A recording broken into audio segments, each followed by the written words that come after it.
Okay, hello everyone.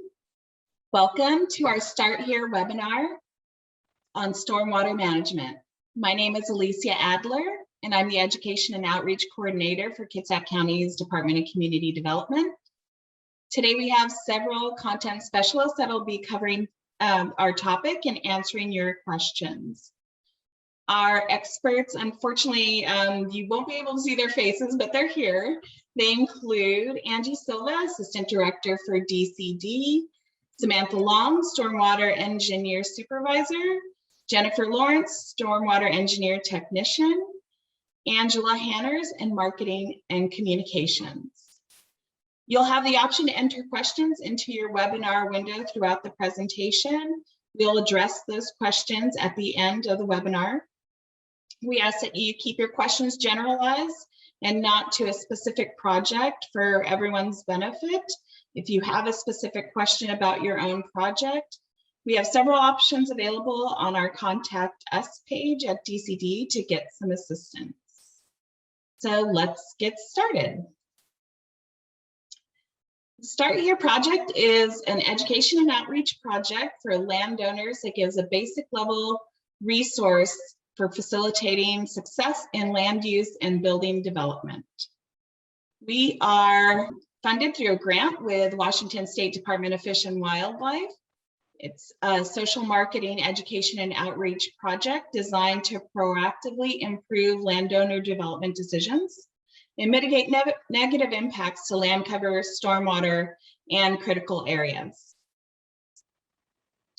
Use targeted research, including asking people who are for 3 years of permit service customers, single-family residents, applicant focus groups, and groups within DCD employees, surveys to come up with this plan of the Start Here campaign.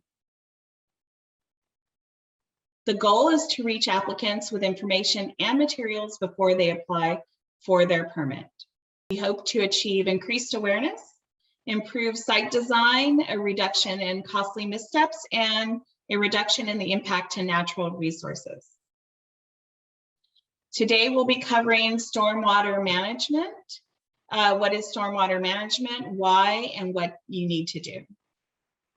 And we'll begin with Samantha Long. Hello, everybody. My name's Samantha Long. I'm the engineering supervisor with DCD. I wanted to go over the history and regulation with you on this slide. The federal regulation known as the Clean Water Act requires oversight of discharge and pollutants into water and water quality of surface water. And through this regulation that was put in place by the Environmental Protection Agency, it established the National Pollutant Discharge Elimination System, known as NPDES permit program. Here in Washington State, this program is administered by the Department of Ecology. This program ensures public health and enjoyment, as well as wildlife and aquatic life. Under Ecology's NPDES program, Kitsap County is considered a Phase 2 permittee. Every 5 or up to 7 years, Ecology issues new permit requirements, and Kitsap County must comply with those new rules to discharge into surface waters of the state. Under the NPDES permit, Kitsap County is required to establish development regulations to manage surface water and water quality through Title 12, which is our Storm Drainage Code section, and the Kitsap County Stormwater Design Manual. As some of you may know or have participated at our joint Public Works DCD training opportunity held September 16th, we've updated our Title 12 and the Stormwater Design Manual. This update will go into effect October 4th of 21, which is next week. Another training opportunity is scheduled for these technical changes for this week, the week of September 29th. I wanted to speak a little bit about the effects of stormwater runoff. As most of you know, Washington is known to get a fair amount of rainfall, and our wettest season tends to be between October 1st through April 30th. And runoff, if not properly contained or treated, leads to impacts of like flooding, water and nutrient pollution, and much more. This can be caused from construction activities, whether it's clearing or grading, pollutants from roadways or homes, and this leads to increased runoff, reduced infiltration, and may impact our most sensitive areas such as shoreline, wetlands, streams, and geological hazardous areas. The intent of stormwater mitigation, there are listed here 4 basic principles. They are to control other wastes at the site, to prevent or minimize the impacts of construction, minimize erosion during construction, especially during those wet months that I stated between October 1st to April 30th, as well as control sedimentation. Now I'd like to pass this portion of the webinar off to Jennifer, our engineering tech. Thank you, Samantha. I'm Jennifer Lawrence, Stormwater Management Tech here at DCD. There are a lot of different permits available at the county, and almost all of them require stormwater management in some form.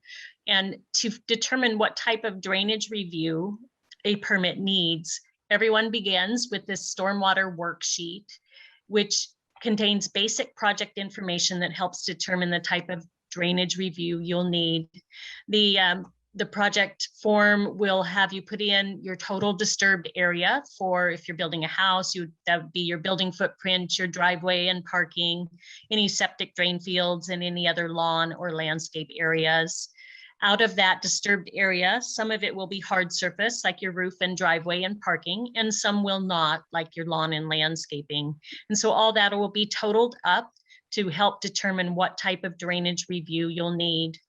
Depending on where your parcel is in the county, it may be in an urban growth area or a census urbanized area, or it may be out in the rural areas. And that affects what type of drainage review you need as well. And then critical areas will also affect what type of drainage review you need. Depending on if there are none, you may have a more simplified review. If there are many, you may have a more complicated review.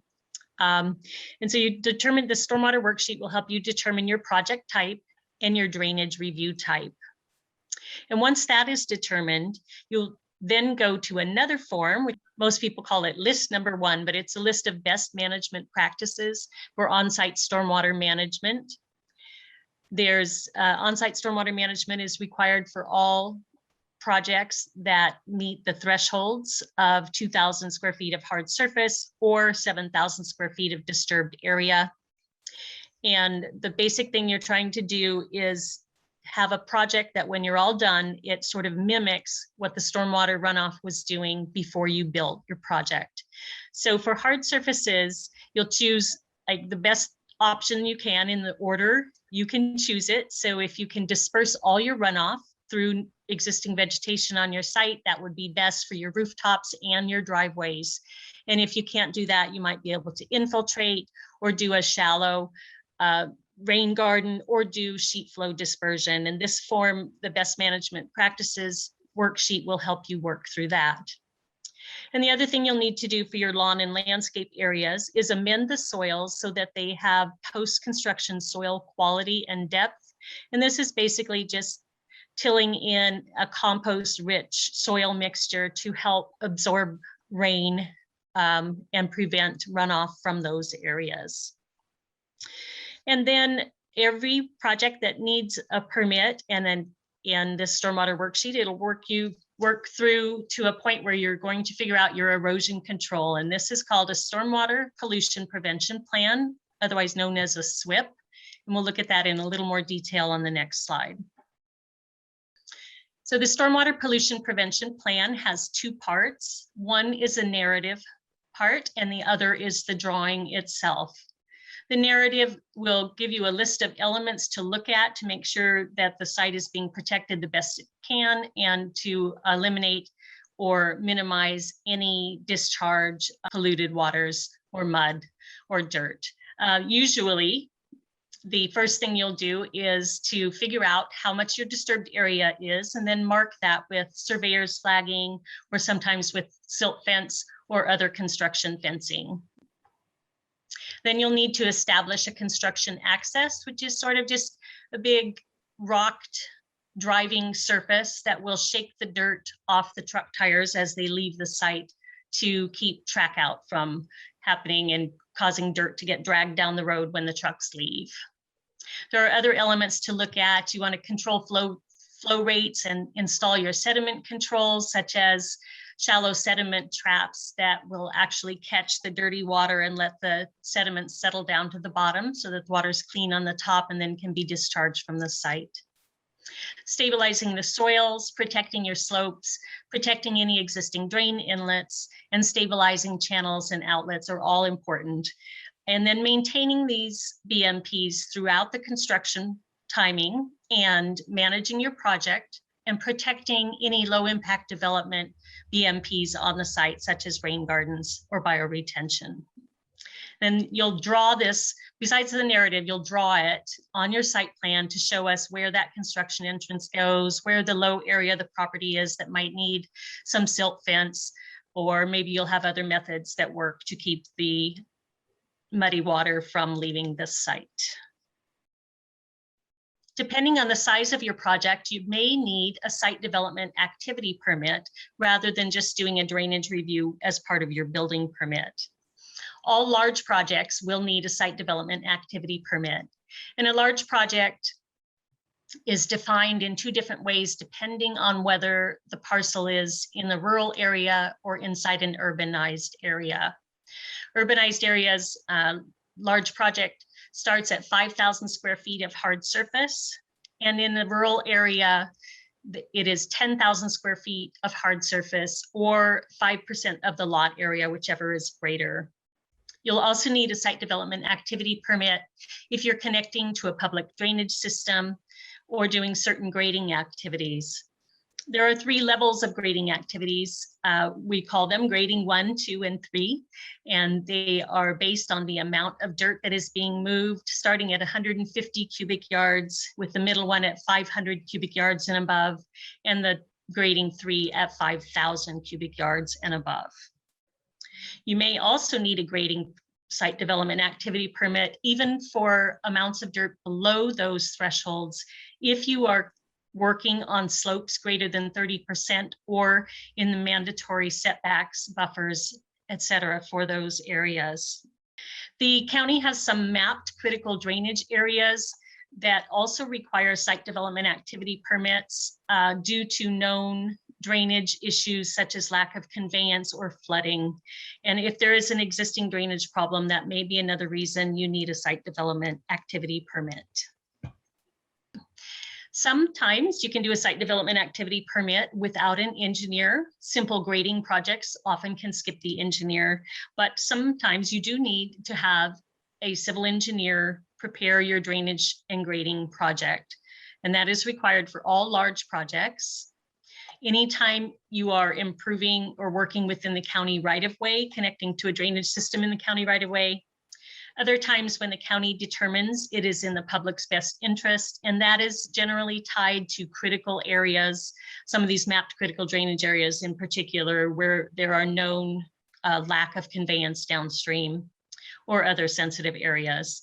And then if you don't need an engineer, you may qualify for just a simplified drainage review. These are often used for single family residences, and even when there is a critical area nearby, if it's a type that doesn't cause a drainage concern for the development, you may be able to waive the engineering for those as well.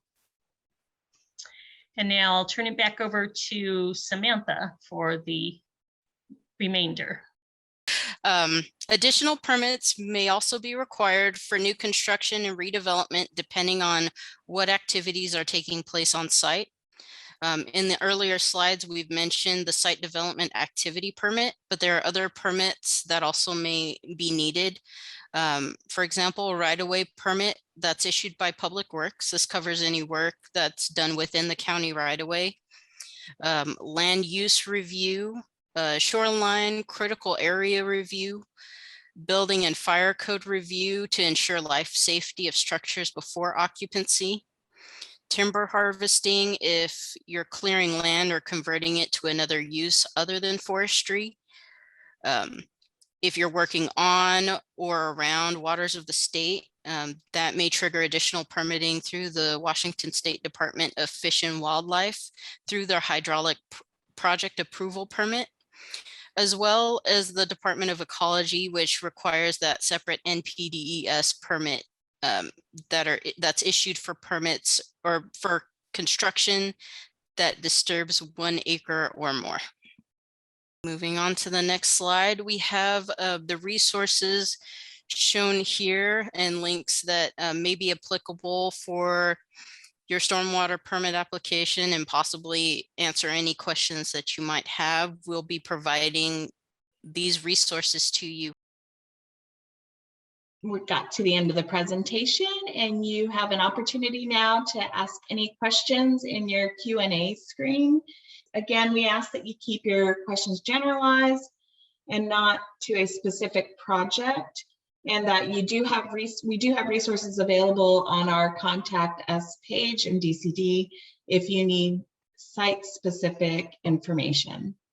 Yes, thank you everybody for attending, and I apologize you can't see most of the panelists' video feed. We're having some technical difficulty there, but I'm certain that looking at Alicia is far better than looking at me on a video feed. So hopefully I spared you some terrible things. But I think we had a couple of great questions. One from Sandra. Are these significant changes from the previous code upgrade for 2021? And just reiterate, as Samantha mentioned earlier in the presentation, there is a coordinated and joint training session scheduled for September 29th. Please look at Start Here website, where we do have a link to registration and training for that opportunity that goes great into detail of the proposed changes that go in effect October 4th. But generally speaking, the changes are not as significant as we saw in 2016 with Ecology's NPDES permit update. But more so for this update, we're seeing some changes for the continuous simulation modeling. Also replaced hard surface redevelopment thresholds specifically for commercial and industrial projects.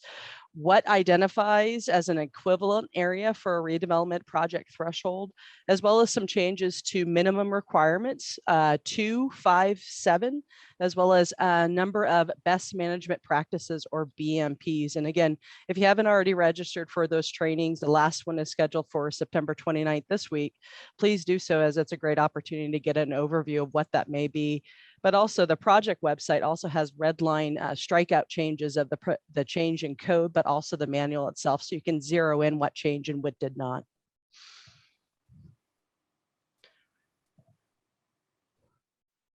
With that, I guess I'll throw out another question for our panelist team. And again, just looking at the attendees here today, number of wonderful folks that are very frequent flyers of the permitting system here in DCD and have gone through these processes before. When it relates to, does Kitsap County treat surface water runoff? And that's both a public as well as private development requirement as part of the NPDES program distributed through Ecology. So that includes not only public stormwater systems and the requirements therefore but also standards in which private but also public development, new or redevelopment, must meet to those standards.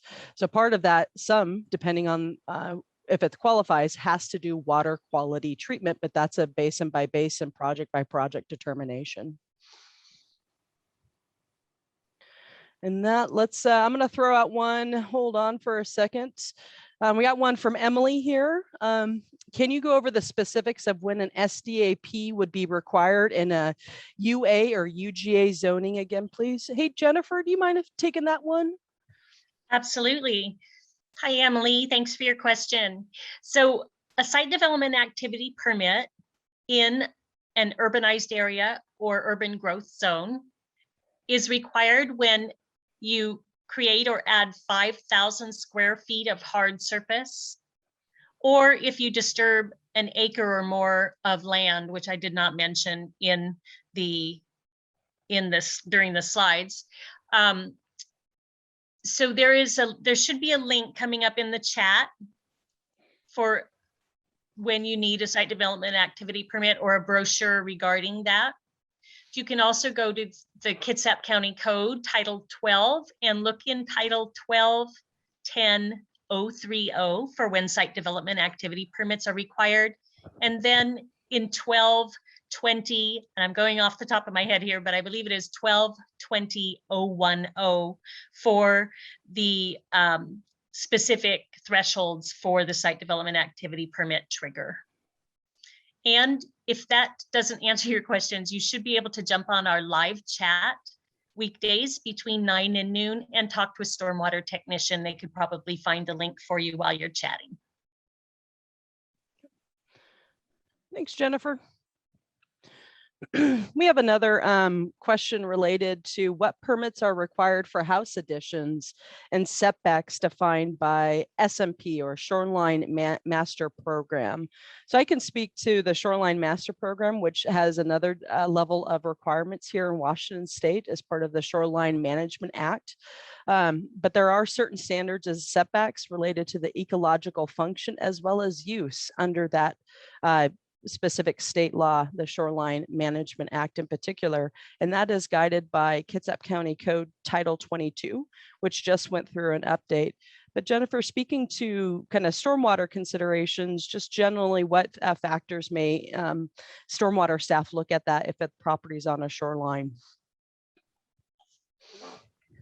So the environmental reviewer will determine the setbacks for the house from the shoreline, but shoreline work is often critical areas because of the proximity to the shoreline, and then you may have a bluff or other, you might have a bulkhead or you might have a steep cliff, you might have, anyway, and you will be likely to need drainage design, and that is a case where you often need engineered drainage even for a small project.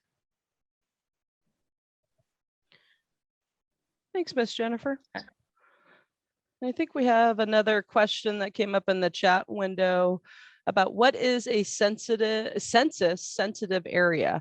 How does it differ from other areas in regards to stormwater? So just to give a visual of what Jennifer covered in the presentation here, I'm going to go on Kitsap County Parcel Search. And then actually, I can't share my screen. Alicia, can you go to Kitsap County Parcel Search real quick, and we'll just navigate with folks here? Absolutely, I'll move right over there.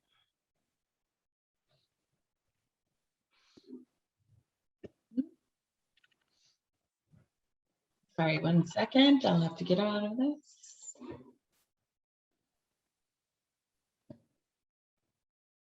While you're navigating there, I could take another question from the chat itself. The question is, do you require that engineering be completed before submitting for permits? That is, if the stormwater worksheet results in a simplified drainage plan engineered, does that need to be submitted with the application, or should the applicant submit without it and see what stormwater engineering is required? So in that case, to make a complete application, the engineered drainage plan would need to be included as part of that residential building permit. If, however, you want to investigate to see if it can be waived before you submit the permit, you can do that. There are a few cases where we can sometimes waive the engineering. Probably the easiest instance in which to do that is if the critical area involved is a wetland and it has a nice thick vegetated buffer between the work and the wetland. And then the stormwater worksheet may lead you to that simplified drainage plan engineered, but you can ask if we can waive it for submittal intake. And that would be one instance where we might be able to say yes. And that way you could avoid the engineering, or at least delay it until you see exactly what is required. Hope that answers that question. Thanks, Miss Jennifer. I appreciate that.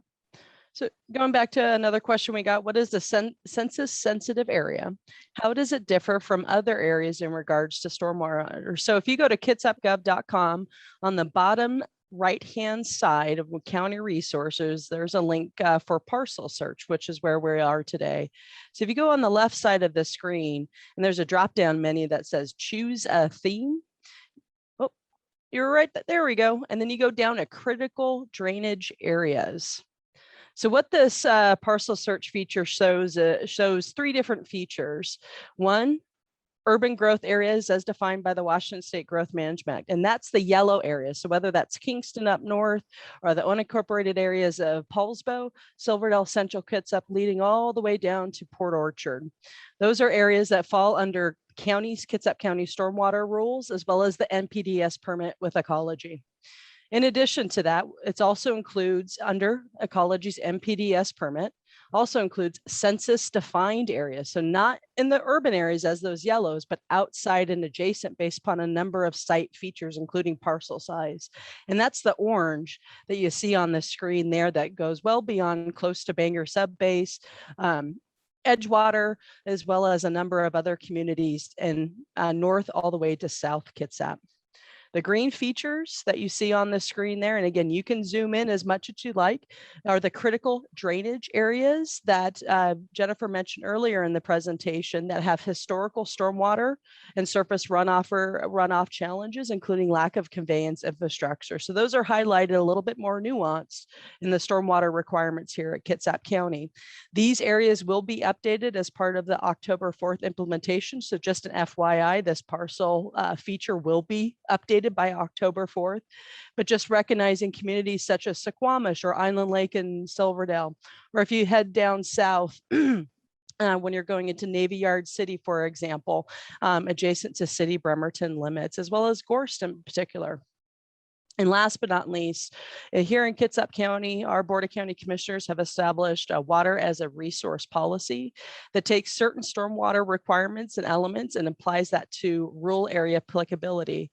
So everybody where you see on that parcel search that's not green, yellow, or orange does have, to a certain degree, as Jennifer mentioned, depending on the thresholds triggered by the proposed project, has some level of stormwater review associated with that.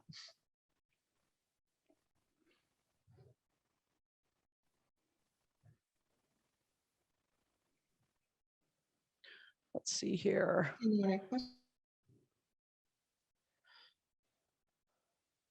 Just going through the questions here, folks. Thank you for all the good ones. We're going to try to get to all, as many as we can here. So I see one that I can answer that just came up from Joanne Bartlett.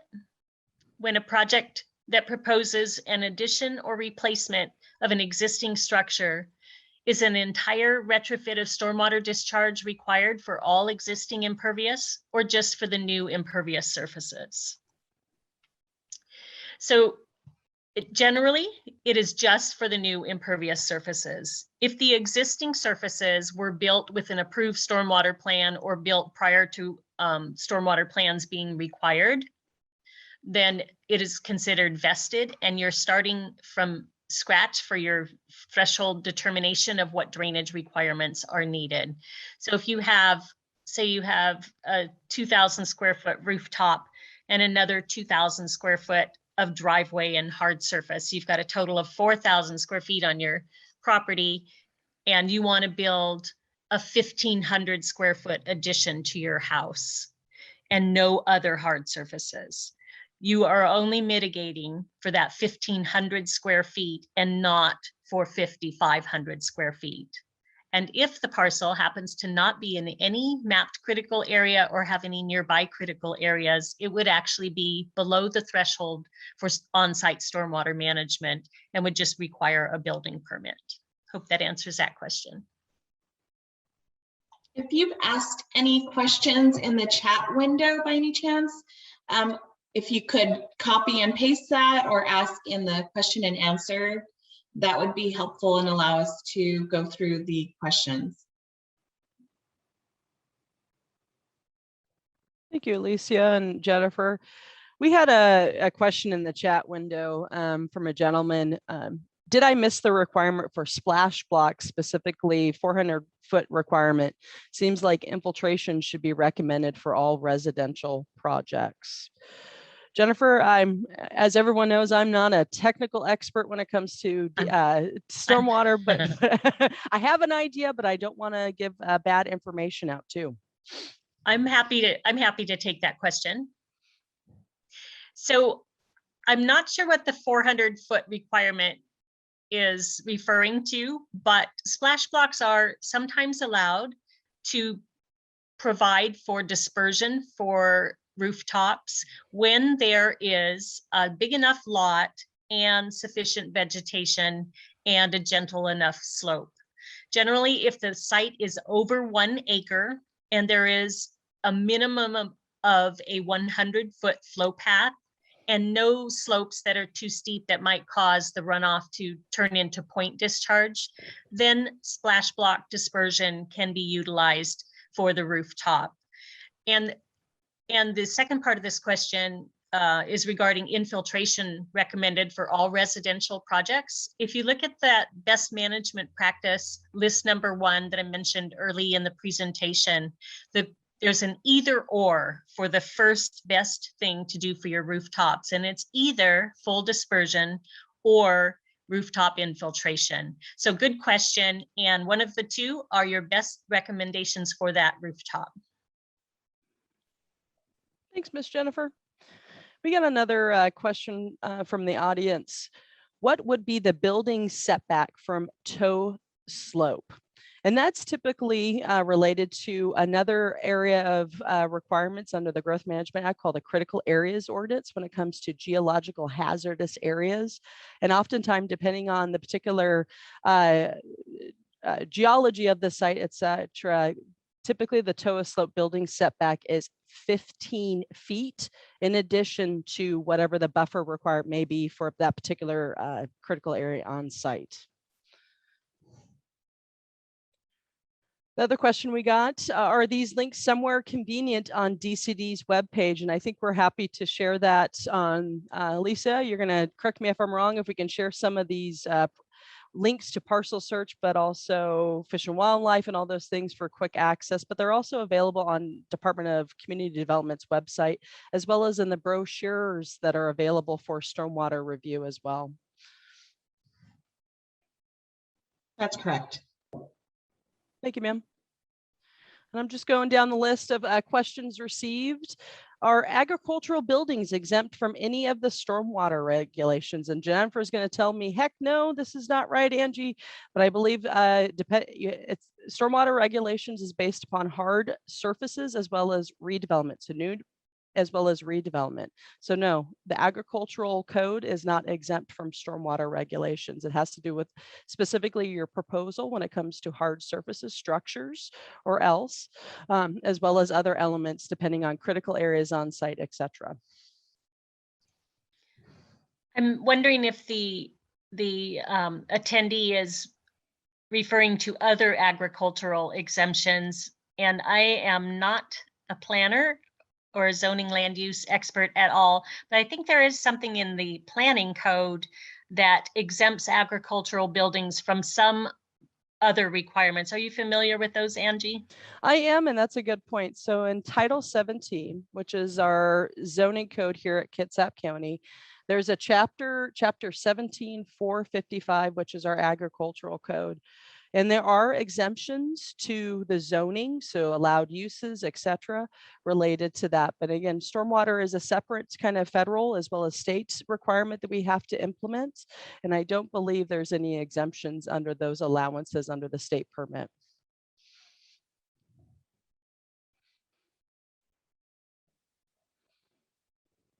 So let's see here. I'm just going through the questions. And again, I appreciate all the great questions we're getting. Let's see here.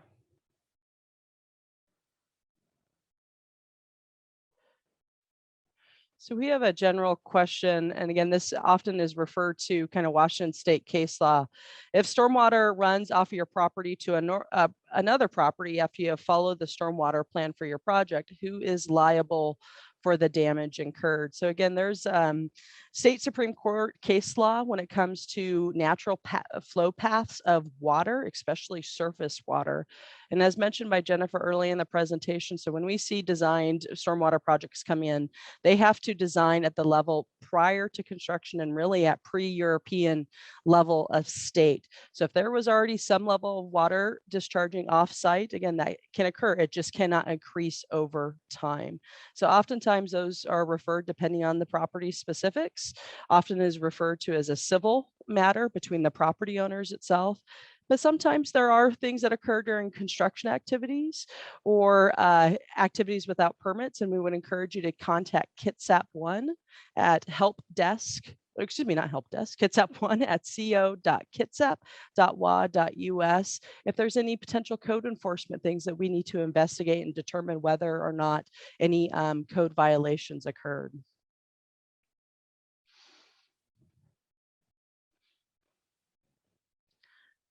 Another question came up, will Imagine Port Orchard project be reviewed for stormwater impact? So I believe this is related to the conference center, as well as a number of other proposed activities along the city of Port Orchard waterfront. That is within the city of Port Orchard, who too has their own ecology NPDES permit requirements. And yes, they should be reviewing that project for current stormwater requirements within that city jurisdiction. Let's see here. Keep them coming, folks. Just trying to get through all of them in order. I think you guys got to them all, it looks like. Oh, boy. So if there aren't any further questions, I think we can. I think there might have been one question about how to copy the things in the chat. The links in the chat, maybe someone was having trouble copying those.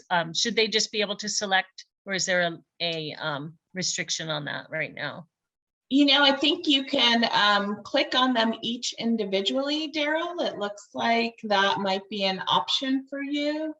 Also, I can follow up with a list of these to our attendees. Great. Okay, thank you. Mm-hmm. So just to go over the links and the information available for those before we depart, we have Kitsap County Parcel Search, which is available on kitsapgov.com on the bottom right hand of our main page for the county.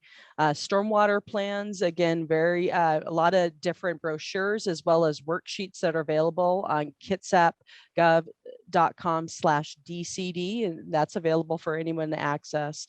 Another link that was presented but also included in the chat window is Clean Water Kitsap. So that's a collaborative partnership with our Public Works Stormwater Utility, Kitsap County Public Health District, Kitsap County Conservation District, and many, many more on implementation of different elements of the NPDES permit with ecology itself. So it's well beyond just development as well as inspections to ensure compliance with stormwater rules. It's much, much more.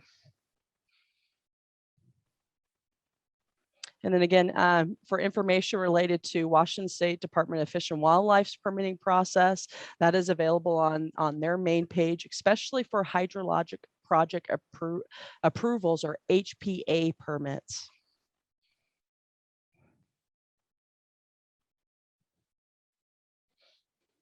And we had a question asking where you could access the Kitsap County Code, and I put that link in the Q&A and also in the chat.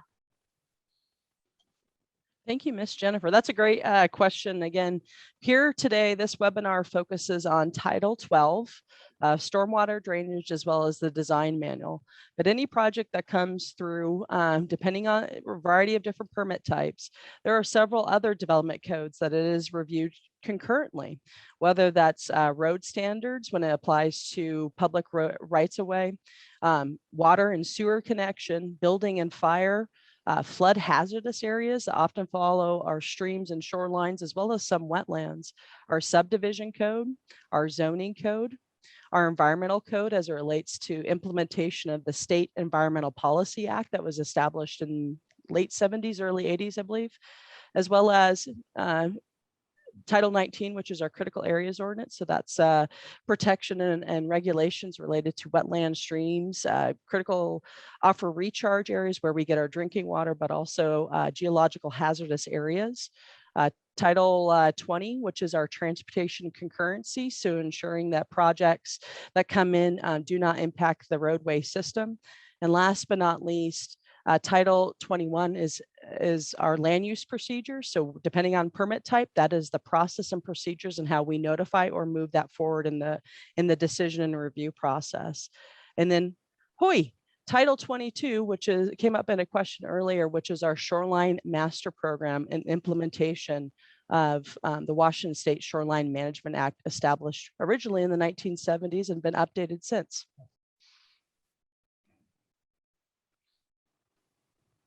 And if those topics are of interest, many of previous Start Here webinars did cover some of those topic areas like critical areas and shorelines and building site plans, etc. So I believe webinars that have been completed thus far, the recordings online at the Start Here website there, Miss Alicia? That's correct. And the Start Here website also has information on any upcoming webinars that we have scheduled or will be scheduling. So be sure to check it. For the brochures, which will have the resources, many of you I see are requesting some information as well be added to brochures. We'll be putting brochures there. Previous webinars that were recorded are available there, and calendar for anything upcoming. And with that, I'd like to thank everybody for attending and all our panelists for helping out and answering all these questions. And we look forward to seeing you at the next webinar. Thanks, everyone.